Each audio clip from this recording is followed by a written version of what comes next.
This video is an introduction to temperature measurement. This is the first lecture of several that will deal with instrumentation topics. This first video will be an introduction to both the general idea of instrumentation and to temperature measurement. The instrumentation field is big enough that it could be the basis for a course in itself, but not all of you need that much information to become an instrumentation specialist. So the goal in this class is to teach you principles that you can take and apply to any instrumentations that you end up working with as a professional. The idea is that if you can figure out one type of sensor, you can figure out any other sensor we needed. So we will cover a few representative sensors with the concept that if you understand the principles behind them, that you can figure out other sensors too.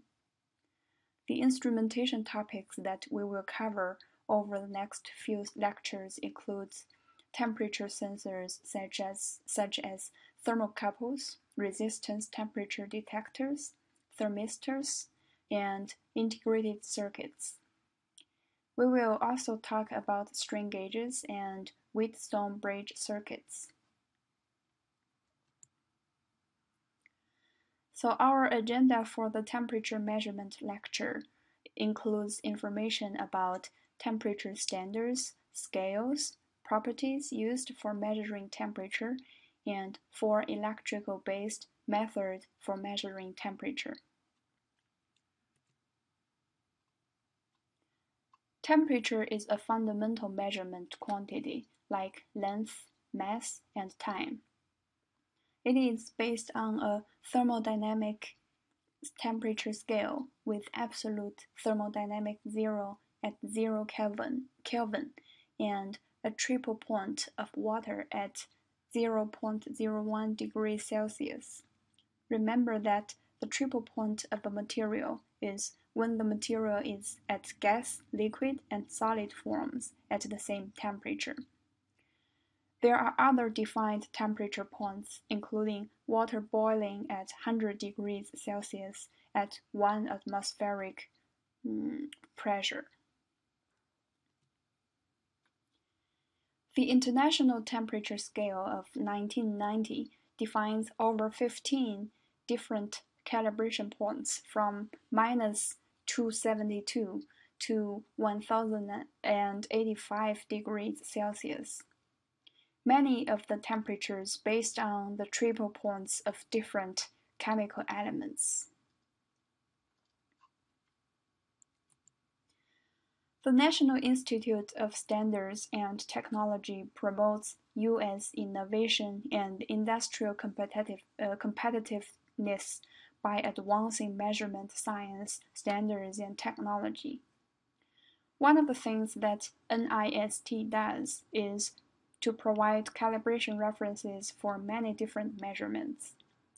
When you buy an instrument, you can spend more to have it calibrated with equipment that is NIST traceable.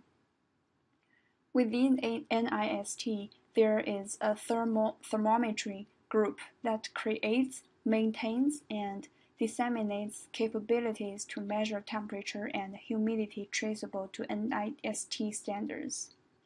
For more information, please go to the website in the course packet.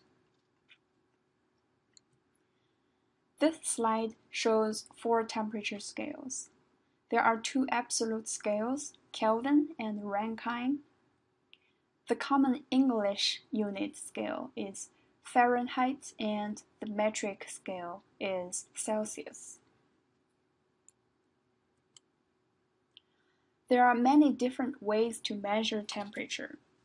This slide shows 3 ways to measure temperature based on thermal expansion. The devices are pretty simple, easy to use, and portable.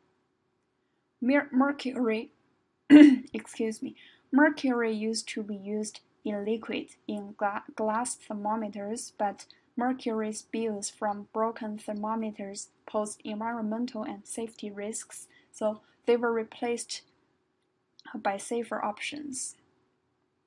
Liquids used can include pure ethanol, toluene, or kerosene, depending on manufacturer and working temperature range.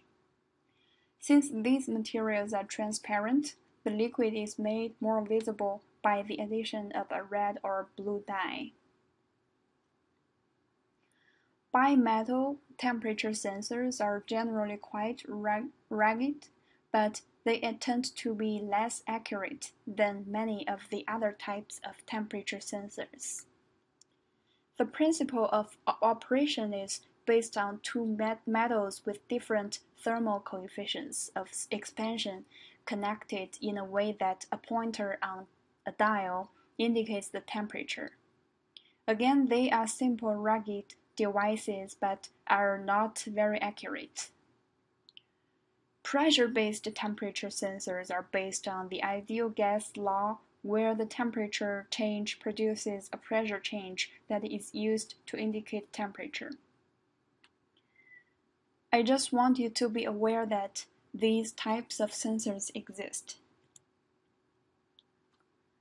We are going to spend more time talking about thermoelectric thermometry or thermocouples, resistance temperature detectors, commonly called RTDs, thermistors, and integrated circuit thermal transducers.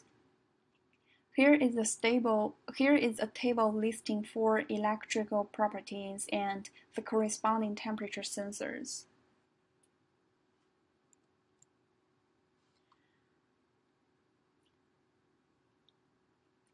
Thermocouples are very common temperature sensors because they are inexpensive and rugged. The wires and equipment used is fairly well standardized. You have used the thermocouples in the lab. A thermocouple junction generates a small electromotive force or voltage that can be measured and calibrated against temperature.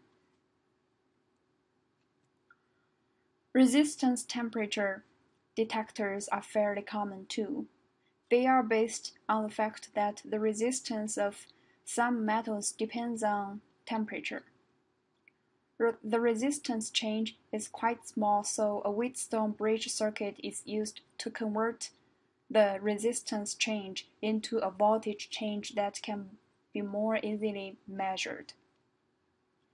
It turned out that the platinum was a good metal to use in RTDs for both its resistance characteristics and its stability and corrosion resistance. For most metals used in an RTD, the resistance increases as temperature increases.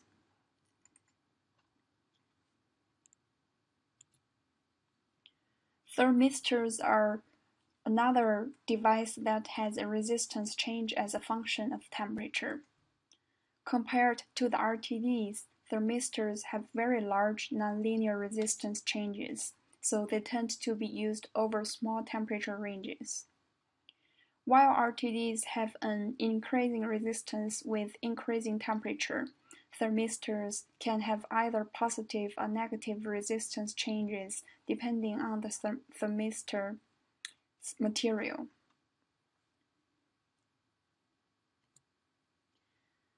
Another category of temperature sensors is the integrated circuit thermal transducers. They are based on semiconductor technology, and what is great about them is that they generate linear outputs in proportion to the absolute temperature sensed. At this point, the temperature ranges are limited, but linear response makes them much easier to connect to standard data loggers. You will see some of them in the temperature lab. This brings to the end of Lecture 15, Section 1 video. The next video will cover thermocouples in more detail. Please write down any questions you have and bring